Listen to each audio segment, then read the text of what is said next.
இந்த கதைகள் என்னப்பா பண்ணும்னாங்க. இந்த கதைகளை ஏன் சொல்றோம்? இந்த கதைகள் சொல்வதனால வரக்கூடிய பலன்கள் என்னன்னா, ஒரு குடும்பம் ஒரு கதையினால ஒன்று சேர்ந்திருக்கு சார். ஒரு குடும்பத்துல பிரிந்து போன ஒரு தாய் இந்த கதையை கேட்டு ஒன்றிணைஞ்சிருக்காங்க சார். அது எந்த குடும்பம்? அவங்களுக்குள்ள என்ன பிரச்சனை வந்துச்சு? எப்படி அவங்க ஒன்று சேர்ந்தாங்க? இதுல நம்மளுடைய கதைகள் என்ன பங்களிப்போட இருந்தது? இதெல்லாம் நீங்க தெரிஞ்சுக்கணும்னா இந்த காணொளியை முழுமையாக பாருங்க. அனைவருக்கும் இனிய வணக்கம். நான் உங்கள் மதுரை ராமகிருஷ்ணன். சார், இந்த கதைப்போமா என்கிற இந்த நிகழ்வு இருக்குல்ல, பேசுவோமா, கதைப்போமா, கொஞ்ச நேரம் இந்த கதைகள் சொல்லுவோமா, இந்த கதைகள் மூலமாக என்னப்பா மாறும்னா பல பேரினுடைய வாழ்க்கை மாறிக்கொண்டிருக்கு சார். நீங்க எல்லாருமே ஏதோ ஒரு வகையில் ஒரே கதைக்குள் வாழ்பவர்களாக இருக்கும், அல்லது சில கதைகள் நம்மளுடைய வாழ்க்கையில் சில சம்பவங்களை நினைவூட்டுவதாக இருக்கு, நினைவுபடுத்துவதாக. இப்ப நம்ம இந்த கார்ல போகும்போதோ அல்லது பஸ்ல போகும்போதோ ஒரு பாட்டு கேட்டா நம்ம சிறு வயது ஞாபகம் வருது இல்ல. ஏதோ ஒரு வகையில் ஒரு மனிதனுக்குள் இருக்கக்கூடிய அவனுடைய சோகங்களை காட்டக்கூடியதாக கதைகள் இருக்கு, அவனுடைய மகிழ்ச்சியை காட்டக்கூடியதாக கதைகள் இருக்கு, அவனுடைய சந்தோஷத்தை, அவனுடைய குற்ற உணர்வை, இப்படி ஏதோ ஒரு விஷயத்தை இந்த கதைகள் போய் நினைவுபடுத்திக்கிட்டே இருக்கு சார். அப்படி நம்ம ஆபீஸ்க்கு ஒருத்தவங்க கால் பண்ணிக்கிட்டே இருக்காங்க, ஒரு அம்மா கால் பண்ணிக்கிட்டே இருக்காங்க. நான் வந்து இவரை பார்க்கணும், சாரை பார்க்கணும், சாரை பார்க்கணும், என்னை பார்க்கணும் அப்படின்னு சொல்லி அவங்க தொடர்பு கொண்டுகிட்டே இருக்காங்க.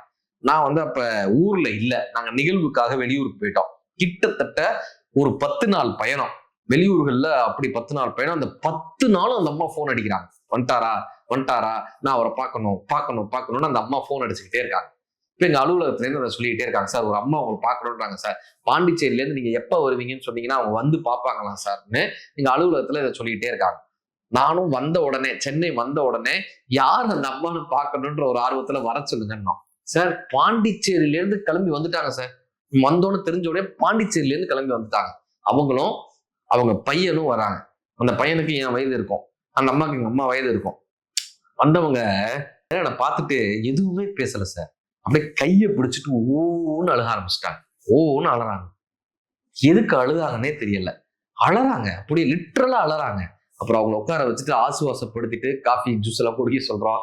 அந்த அம்மா வந்து கொஞ்சம் மன ஆறுதல் ஆனோடனே, என்னம்மா ஆச்சு, ஏன் என்னாச்சுமா, அவங்களுக்கு என்ன ஆச்சுன்னு கேட்கிறோம். இந்த அம்மால அவங்க கதையை சொல்றாங்க. 2 வருஷத்துக்கு முன்னாடி அவங்களுடைய கணவன் இறந்து போயிட்டாருங்க. அவங்க வீட்டுக்காரர் இறந்து போயிட்டாரு. அதுக்கப்புறம் இவங்க பையன் வீட்டுக்கு போயிட்டாங்க. இந்த பையன் வீட்டுல அவங்க அந்த பொண்ணு வந்து இந்த ட்ரெண்ட்ல இருக்கக்கூடிய பொண்ணு, நவயுக பொண்ணு. இவங்க வந்து அந்த காலத்து மாமியார். இந்த மாமியார் மருமக பிரச்சனை வரும்ல, இந்த கரண்டியை இங்க போடக்கூடாது, நம்ம வீட்டு வழக்க பிரகாரம் 6 மணிக்கு தான் எந்திரிக்கணும், நம்ம வீட்டு பிரகாரம் விளக்க இத்தனை மணிக்குள்ளார ஏத்திடணும், சனிக்கிழமை ஆனா இதை பண்ணணும், ஞாயிற்றுக்கிழமை, இதெல்லாம் அந்த காலத்து வழக்கம். இந்த காலத்து பெண்களுக்கு இது எதுவுமே ஒத்து வராது இல்லைங்களா. இந்த காலத்துல என்னன்னா, நம்ம குடும்பத்தை நம்மளுடைய முறைப்படி வழங்கணும்ன்ற நினைக்கக்கூடிய இந்த காலத்து மருமகளுக்கும் அந்த காலத்து மாமியாருக்கும் பெரிய சண்டை வந்துகிட்டே இருந்திருக்கு. தொடர்ந்து சண்டை வந்துகிட்டே இருந்திருக்கு. அந்த மருமக கூச்சுக்கிட்டு அவங்க அம்மா வீட்டுக்கு போயிட்டாங்க. இப்ப நான் இருக்கணுமா இல்ல உங்க அம்மா இருக்கணுமான்னு ஒரு பெரிய சண்டை வந்துகிட்டே இருக்கு. இந்த பையன் என்ன பண்றதுன்னு தெரியாம தன்னுடைய அம்மாவை கொண்டு போய் முதியோர் இல்லத்துல விட்டாரு சார். முதியோர் இல்லத்துல விட்டாரு. 1 மாசம் ஆகுது, 2 மாசம் அவங்க கோபத்தோடய இருந்திருக்காங்க. தன்னை முதியோர் இல்லத்துல விட்டாங்கன்னு கோபத்துல இருந்திருக்காங்க. 3 மாசம் 4 மாசத்துக்கு அப்புறம் தான் அவங்களுக்கு ஒரு ரியலைசேஷன் வந்திருக்கு. 4-5 மாசத்துக்கு அப்புறம் தான், ஆமா நாம பண்ணதுதானே தப்பு, இனிமே நம்ம காலம் முடிஞ்சு போச்சு, இனிமே அவங்க எப்படி இருந்தா என்ன, இந்த கரண்டி எப்படி போடணும், அதுல அப்படி போடணும், இதெல்லாம் நம்ம விட்டுட்டு. அவங்களுக்கு என்னன்னா சார், பேர பிள்ளைகளை இனிமே பார்க்கவே முடியாதோ, பேர பிள்ளைகளோட இனிமே விளையாடவே முடியாதோ, அப்படி அவங்களுக்கு ஒரு வருத்தம். இனிமே பேர பிள்ளைகளை நம்ம வாழ்க்கையில சந்திக்கவே முடியாதோன்னு ஒரு வருத்தம். அவங்க அப்படியே ஒரு 2 மாசம் போகுது, 3 மாசம் போகுது. அந்த பையனும் இவங்களுக்கு போன் பண்றதையும் நிப்பாட்டிட்டான். போன் பண்றதும் கிடையாது, வந்து பாக்குறதும் கிடையாது. இப்படியே 11 மாசம் 12 மாசம் போயிருக்கு சார். திடீர்னு ஒரு நாள் அந்த பையன் வந்து, அம்மா என்ன நடந்தாலும் பரவாயில்லம்மா, என்ன நடந்தாலும் பரவாயில்ல, நீ வீட்டுக்கு வாமான்னு கூட்டிட்டு வந்தான். என்ன நடந்தாலும் பரவாயில்லம்மா, நான் பார்த்துக்கிறேன், நீ வீட்டுக்கு வாமான்னு. 1 நாள் 2 நாள் இவங்களுக்கு அவ்வளவு சந்தோஷம். பேர பிள்ளைகளோட விளாடுறது, அவங்க எதுவுமே பேசிக்கல. மற்றபடி முன்னாடி இருந்த மாதிரி இவங்க கம்ப்ளீட்டா மாறி இருக்காங்க சார். அந்த முதியோர்கள் அவங்களை கம்ப்ளீட்டா மாத்திருக்கு, சிந்திக்க வச்சிருக்கு. எப்பயுமே ஒரு தனிமை வந்து வாழ்க்கையில பெரிய பாடத்தை கொடுக்கும். அவங்களுக்கு ஒரு பெரிய பாடம் ஆயிடுச்சு. இனிமே அந்த மருமகளோட சண்டை போடக்கூடாதுன்னு அவங்க எதுவுமே பேசவே இல்லை. அந்த மருமகிட்டையும் அன்பா பேசுறாங்க. இவங்களுக்குள்ள பிரச்சனையே இல்லை. ஒரு 3-4 நாள் ஆனதுக்கு அப்புறம் அந்த அம்மா கேட்டிருக்காங்க, ஏன்பா என்னை ஒரு 11 மாசமா வந்து பார்க்க கூட இல்லை, போன் கூட பேசல, திடீர்னு வந்து கூட்டிட்டு வந்துட்டிய, என்னப்பா காரணம்னு கேட்டிருக்காங்க. சார், நீங்க சொன்னா நம்பவே மாட்டீங்க.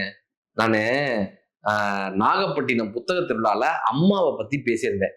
ஒரு இதுல அம்மாவை பத்தி பேசியிருந்தேன். பட்டினத்தார் தன்னுடைய அம்மாவுக்கு தீ மூட்ட போகும்போது அத்தனையும் துறந்த பட்டினத்தார் என்கிற துறவி தாய்ப்பாசத்தை மட்டும் துறக்கவே இல்லை. அம்மாவுக்கு தீ மூட்டும் போது பட்டினத்தார் ஒரு பாட்டு எழுதியிருப்பாருங்க.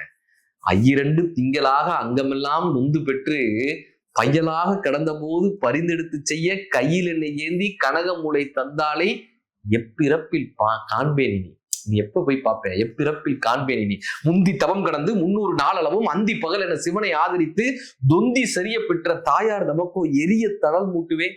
வட்டிலும் தொட்டிலும் மார்மேலும் தோன்மேலும் கட்டிலும் வைத்து என்னை காதலித்து முட்ட சிறகிலிட்டு காப்பாற்றும் தாய்க்கோ விறகிலிட்டு தீ மூட்டுவேன்.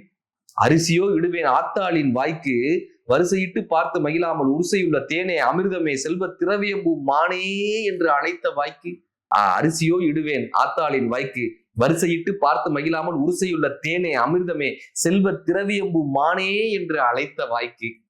கூசாமல் வெள்ள முகம் மேல் முகம் வைத்து முத்தாடி மகனே என்று அழைத்த வாய்க்கு. முன்னை இட்டத்தை முப்புறத்திலே பின்ன இட்டத்தை தென்னலகையிலே அன்னை இட்டத்தை அடி வயிற்றிலே நானும் இட்டத்தை மூழ்கவே சிவபெருமான்கிட்ட கேட்பாரு, வெந்தாலோ சோனகிரி வித்தகானின் பாதம் வந்தாலோ என்னை மறந்தாலோ சன்னதமும் உன் நினைவில் வரம் கிடந்து என்னை ஈன்று எடுத்த தாய்னுவார். எப்பா உன்னையவே நினைச்சு என்னைய பெற்று எடுத்துட்டு இன்னைக்கு என்னைய விட்டுட்டு உங்ககிட்ட வந்துட்டாலையான்னு. இப்ப இவர் அலறாரா, எல்லாரும் சேர்ந்து அலார ஆரம்பிச்சிருவாங்களா? இப்ப இவர் கேட்பாரு, உடனே துறவியா மாறிடுவாரு. வீட்டில் இருந்தால் அன்னை வீதியில் இருந்தால் நேற்று இருந்தால் இன்று வெந்து நீரானால் பால் தெளிவிக்க வாருங்கள் ஏதென்று இரவாமல் எல்லாம் சிவமயம் என்ன அந்த கவிதையை முடிச்சிருப்பாரு. இப்ப அம்மாவினுடைய சிறப்பு, அம்மா போயிட்டா திரும்ப கிடைக்காதுங்கன்னு சொன்ன அந்த தருணம், அம்மாவுக்கு தீ மூட்டுற மாதிரியான அந்த உலகத்தில் இருக்கக்கூடிய பெரிய கஷ்டம் என்னன்னா தாய்க்கு, பெற்ற தாய்க்கு தீ மூட்டுவது. அது பட்டினத்தாரால கூட தாங்க முடியாத விஷயம். பசுந்தங்கம் புதுவெள்ளி மாணிக்கம் மணிவைரம் இவையாவும் ஓர் தாய்க்கு ஈடாகுமா? விலை மீது விலை வைத்து கேட்டாலும் கொடுத்தாலும் கடை தன்னில் தாய் அன்பு கிடைக்காதம்மா. 2 மாதங்கள் கருவோடு இணை தாங்கி நீ பட்ட பெரும் பாடு அறிவேனம்மா. 7 ஜென்மங்கள் எடுத்தாலும் உழைத்தாலும் உனக்கிங்கு நான் பட்ட கடன் தீருமான்னு வாலி அவர்கள் எழுதியிருப்பார். உலகத்திலேயே பெரிய உறவு அம்மான்னு அந்த நாகப்பட்டினம் புத்தகத்துள்ளால இந்த விஷயத்த பேசியிருந்தேன் சார். அம்மாவினுடைய சிறப்பு, பட்டினத்தாரினுடைய பாடல், வாலியினுடைய பாடல், அந்த அம்மாவை பற்றிய கதைகள்னு இப்படி சொல்ல சொல்ல சொல்ல அத ஏதோ ஒரு சேனல், அந்த புத்தகத்துள்ளாக்கு வந்த ஒரு சேனல் அதை வீடியோ எடுத்திருந்தாங்க. இந்த வீடியோ எடுத்தவங்க கட் பண்ணி ஷார்ட்ஸா போட்டிருக்காங்க யூடியூப்ல இன்ஸ்டாகிராம்ல. இந்த ஷார்ட்ஸ் அந்த பையன் பார்த்துட்டு அதே சேனல்ல போய் யூடியூப் வீடியோவை தேடி அந்த யூடியூப் வீடியோவையும் பார்த்திருக்காரு சார். முழுவதுமா அந்த யூடியூப் வீடியோவை பார்த்துட்டு அவர் மனசுல ஒரு பெரிய மாற்றம் உருவாயிருக்கு. அம்மா நம்ம விட்டுட்டோமோ அப்படின்னு ஒரு பெரிய மாற்றம் உருவாயிருக்கு. உடனே அந்த குற்ற உணர்வு தாங்காம நேரா போய் அந்த அம்மாவை பேசி கூட்டிட்டு வந்துட்டாரு சார். அவங்க அம்மா கிட்ட பேசி அந்த ஆசிரமத்துல இருந்து கூட்டிட்டு வந்துட்டார் சார், முதியோர்ல இருந்து கூட்டிட்டு வந்துட்டார் சார். இப்ப அந்த அம்மாவுக்கு இந்த வீடியோவும் அவங்க என்னை பார்த்ததே கிடையாது. நம்ம டிவிலையோ இல்லை இன்ஸ்டாகிராம் ஃபேஸ்புக் இதெல்லாம் அவங்க பார்த்ததே கிடையாது. இந்த பையன் காமிச்சிருக்கான். இந்த வீடியோவை கேட்டேங்க, இவர் பேசினதை கேட்டேன், அந்த பையன் காமிச்சிருக்கான். அந்த அம்மாவுக்கு என்ன தெரியுமா, நம்மள யாருன்னே தெரியல, அவங்க வயசானவங்க அவங்க யாருன்னே தெரியல. அவங்க ரொம்ப சந்தோஷத்தோட சொன்னாங்க, தம்பி உன்னுடைய பேச்சும் இந்த வீடியோவும் தான்ப்பா என்னை சேர்த்திருக்கு. இன்னைக்கு நான் என் பேர பிள்ளைகளோட நல்லா விளையாடுறேன்ப்பா, என் பேர பிள்ளைகளோட நிம்மதியா இருக்கேன்ப்பா. கடைசி காலத்துல இதை விட வேற என்னப்பா வேணும்? பிரிஞ்சு போன குடும்பத்தை உன்னோட பேச்சு சேர்த்து வச்சிருச்சியா, ரொம்ப ரொம்ப நன்றியா, நீ நல்லா இருப்பன்னு சொல்லி அவங்க கழுத்துல ஒரு உத்ராட்ச மாலை போட்டிருந்தாங்க சார். அது அவங்க கணவர் போட்டிருந்த உத்ராட்ச மாலை. அந்த உத்ராட்ச மாலை எடுத்து என் கழுத்துல போட்டு நீ நல்லா இருப்பியான்னு ஆசீர்வாதம் பண்ணாங்க. நம்ம வாங்கியிருக்கோம் அந்த ஷீல்டு, இதெல்லாம் ஒவ்வொரு நிகழ்வுக்கு போகும்போது அந்த ஷீல்டெல்லாம் வாங்குறோம்ல, இதெல்லாம் ஷோகேஸ்ல வைக்கிறோம். அந்த உத்ராட்ச மாலையை எங்க வீட்டு பூஜை அறையில் வைத்திருக்கோம். ஏன் தெரியுமா? மற்றவெல்லாம் வணிக ரீதியாக கொடுக்கப்பட்ட பரிசு. அந்த ருத்ராட்ச மாலை என்பது இயற்கை கொடுத்த பரிசு. இந்த பேச்சை அங்கீகரித்து இந்த இயற்கையும் இறைவனும் கொடுத்த பரிசு. அப்படி நான் இறைவனிடம் இன்றைக்கும் வேண்டிக் கொள்கிறேன், என் உதட்டிலிருந்து உதிரக்கூடிய இந்த வார்த்தை உங்கள் மனதை மாற்றக்கூடிய வார்த்தையாக இருந்து உங்கள் வாழ்க்கையில் ஒரு மாற்றத்தை உருவாக்கினால் இந்த பேச்சு ஆசீர்வதிக்கப்பட்ட பேச்சாக இருக்கிறது. இந்த பேச்சும் என் வாழ்வும் ஆசீர்வதிக்கப்பட்ட வாழ்வாக இருக்கும். அப்படியான ஒரு வார்த்தையை உங்களுக்கு ஒரு கதையின் மூலமாக, எப்படி ஒரு பைப்ல தண்ணி உள்ள நுழைந்து வருகிறதோ அது போல ஒரு கருவியாக இருந்து இந்த கதைகளை உங்களிடம் கடத்தி விட மாட்டோமா? ஒரு தீபாராதனை தட்டாக இறைவனுடைய பிரதிநிதியாக ஒரு தீபாராதன தட்டு உங்களிடம் காட்டப்படுகிறதுல அப்படியாக ஒரு கருவியாக நாம் இருந்து விட மாட்டோமா? உங்கள் வாழ்க்கையில் ஒரு மாற்றத்தை உருவாக்கி விட மாட்டோமா என்கிற பெரிய முயற்சி தான் இந்த கதைப்போமா என்கிற நிகழ்ச்சி. ஒவ்வொரு கதைகளும், ஒவ்வொரு மனிதர்களும், ஒவ்வொரு சிந்தனைகளும் ஏதோ ஒரு வகையில் ஒரு மனிதனினுடைய வாழ்க்கையை முன்னேற்றினால், உங்கள் மனதை மாற்றினால் நான் ஆசீர்வதிக்கப்பட்டவன். நன்றி.